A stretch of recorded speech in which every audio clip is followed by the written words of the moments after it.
Inklings, Octolings, the Splatlands. Where did they come from? This is something that has always been theorized in the Splatoon fandom, but never truly answered. Just a lot of guesses and seldom answers in the Splatoon games. We had stuff about the Professor, we had stuff about Judd, but we never had the true answer we were looking for. What happened to all the other humans? What happened to planet Earth?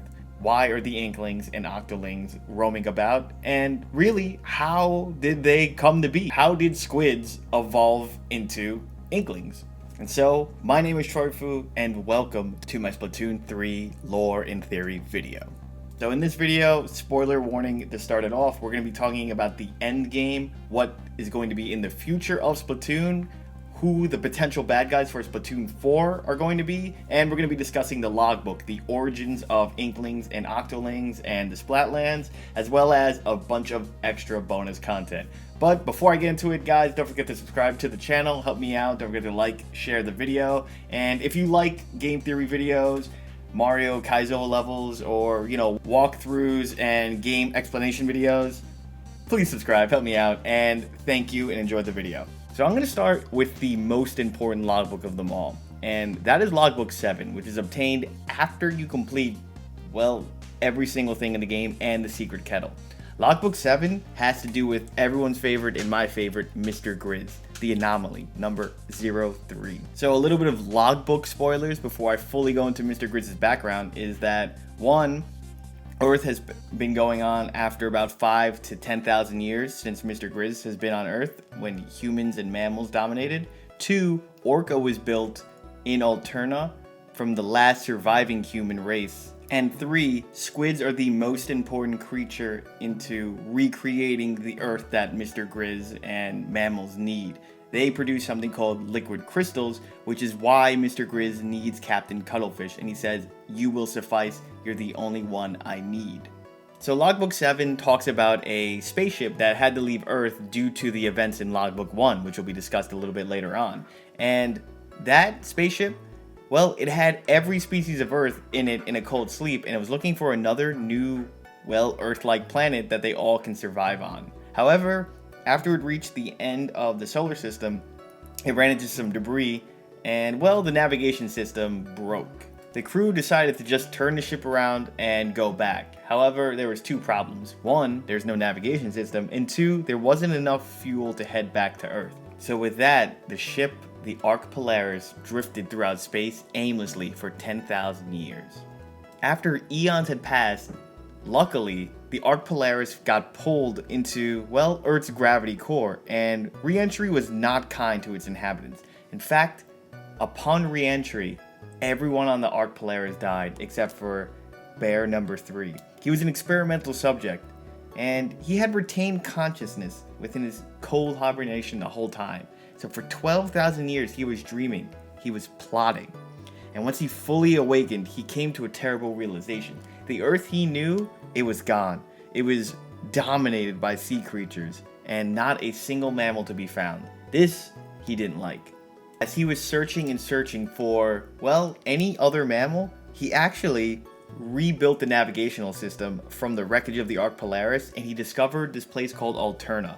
It was a wasteland, of course, but there were a few liquid crystals that had once covered the walls, and with knowledge built from all those years of traveling and dreaming, he repaired Alterna's facilities, and he began researching what these crystals were. So finally, after all the research and rebuilding Alterna, which gave him access to Orca and having all these other logs and, humanity's past on Earth roughly 7,000 years ago, he mixed these liquid crystals with his fur, and he created an entirely new substance. He realized he can make any creature into a mammal. He dubbed this new thing Fuzzy Ooze, which is hilarious, but remember, he needed something. He needed golden eggs. And how would he get these golden eggs? He needed thousands upon thousands. And so he decided to, name something. He created Grizzco Industries, and he went under their moniker Mr. Grizz. He would pay handsomely for them, and you, as a sucker in Splatoon 2, would gladly do the job for him. Now armed with Grizzco Industries, his diabolical plot, and the rocket from Alterna, he was ready to create a, a nuclear fuzzy ooze bomb. Now, of course, we can discuss the other logbooks that were all very interesting. They talk about the origins of Inklings and basically how humanity became extinct. And it's very interesting. So Logbook 1 talks about how technology became such an advancement that wars were fought over it. And because of these wars constantly be going on, well, natural disasters intensified, the world flooded, and humans were expected to be extinct at that time in 2022, our time. Funnily enough, in the logbook, it gives us 42,791 to 1 odds to survive, and we do. We actually survive even though the Earth flooded, well, majority of it flooded, and life on the top of Earth becomes a complete wasteland. But thanks to a cataclysmic volcanic eruption, a giant cavern appears, and that's where the rest of remaining humans hide and find shelter. Logbook 2 just talks about how the humans that survived in this shelter named scientists to be the leaders of this, and the scientists look for one single thing: to find a ecosystem where they can survive in this cavern. And as they're working to build the cavern up, they decide to call the cavern Alterna. So the entire game is based where the final humans lived after all these wars. Your story mode is you trekking the last lands of the humans. The other major thing that happens in Logbook 2 is it talks about Orca, which is an omniscient recording computer of Alterna. Basically, the scientists use this to not only help themselves create a better society, but to document everything, use knowledge of not only their past, but for their future generations. Logbook 3 is probably the most important logbook that's not the secret one, as it talks about a single scientist finding something called a liquid crystal. How did he find these liquid crystals? Well, you guessed it. They come from a living organism, aka squids. And by taking the bodily fluids of these squids, they're able to create these crystals that have basically special powers. They can output imagery that matches the viewer's innermost thoughts. Whatever you desire, it can create. And this is why there's a sky blue, nice day in Alterna. It's not a dark cavern. It was able to absorb their collective desire to see Earth again.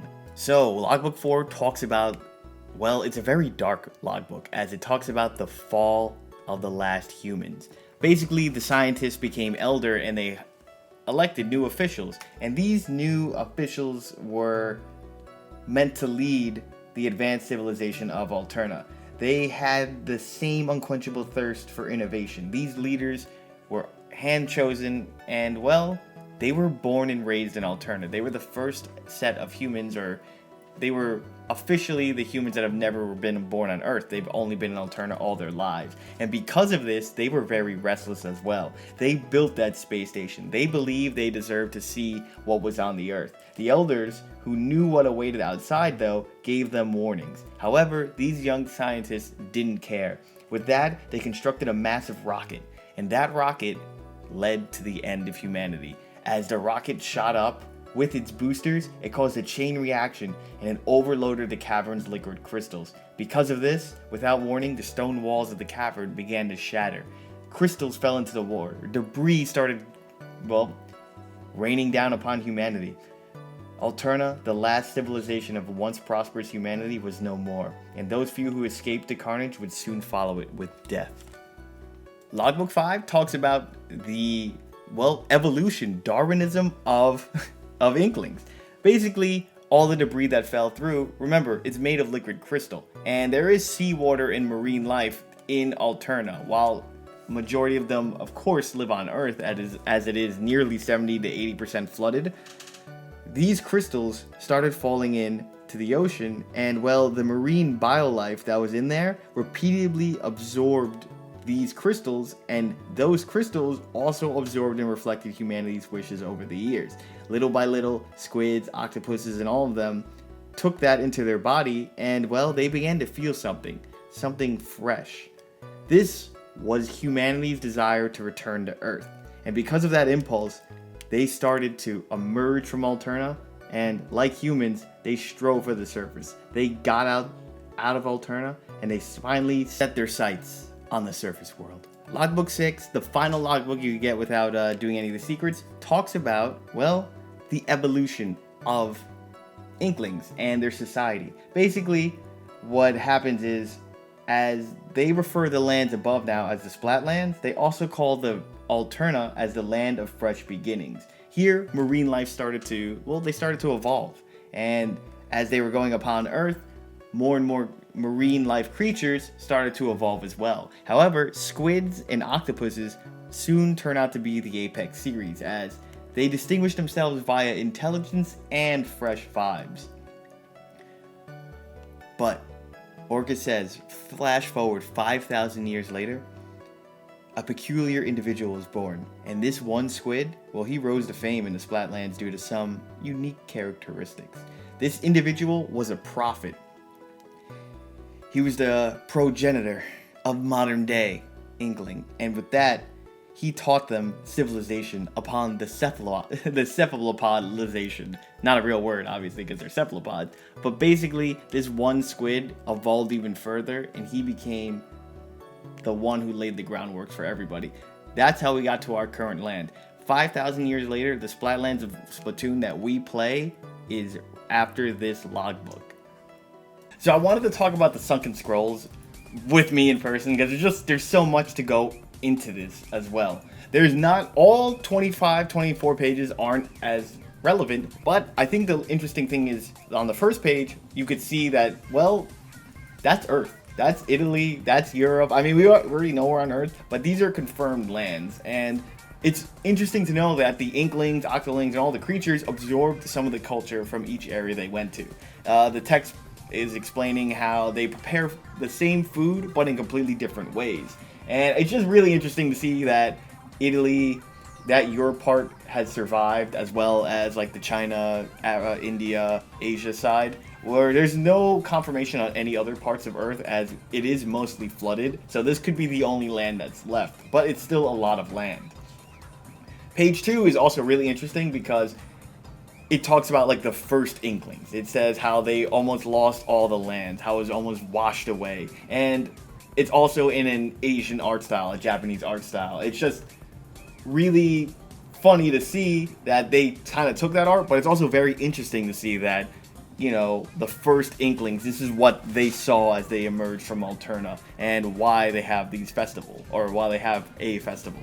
Now, another important page is here. The Origins of Rumbles actually came from manga, which is very funny. You know, it's not a JoJo reference, but it's got a very old school manga, school uniform with the guy with the hair. It's just interesting that Rumbles came from Japanese manga. Another interesting thing is not the president talking about turf wars.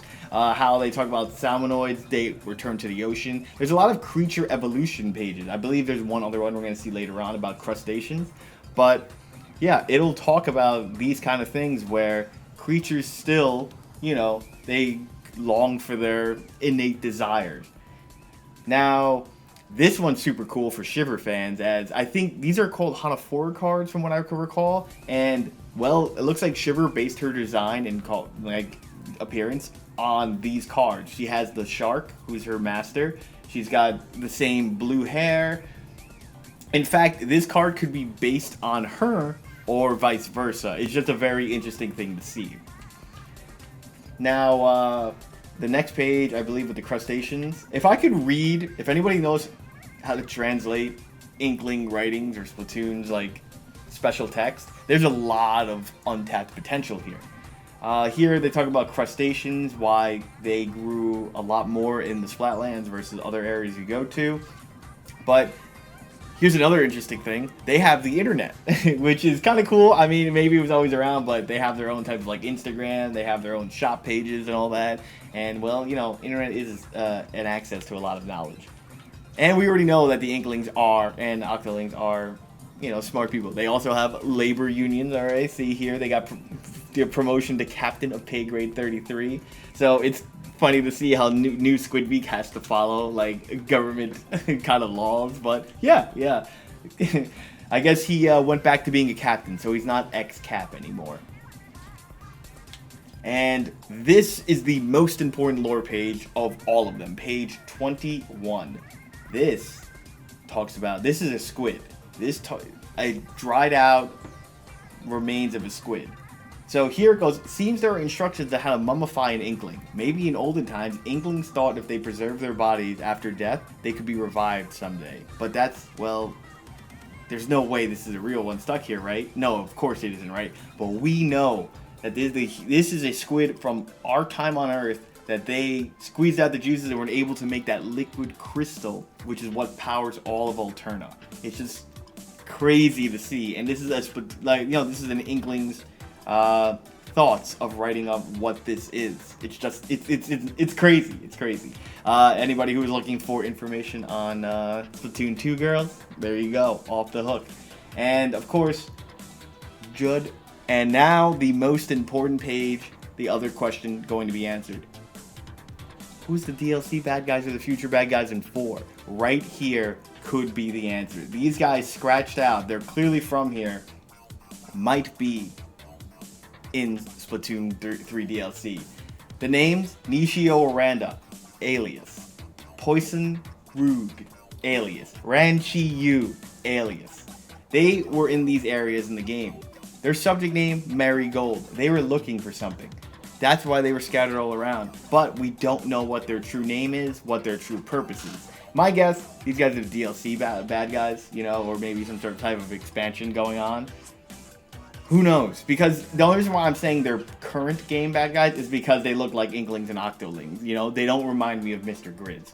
Mr. Grizz and the humans out there on the Ark, I assume, are going to be for a later kind of thing. I think we're going to space, or I think we're going to fight the other humans. I think their desire to come back home, since they can't find a new Earth, and they believe they deserve to keep Earth, I think that'll will us out there into some type of a Splatoon war. But it also has to, you know, stay kind of that fun Splatoon way. It's very interesting to see what's going on here. But, yeah. That's, Splatoon 3 decided to give a bountiful bunch of lore. I mean, I don't even know what's going to happen at this point. They could go in any direction. However, they set it up openly enough where Splatoon could continue its story mode and its missions on with more and more bad guys. And with that, guys, that's the end of the video. Again, I hope you guys enjoyed the video. Let me know any theories you guys got, anything maybe I got wrong, maybe something I didn't notice that you guys did. I would love to hear it. Again, if anybody could translate any Splatoon writing, that would be sick. Hit me up. And yeah, enjoy the game. Have a great time with it. Let me know what your choice of weapon is. Peace, homies.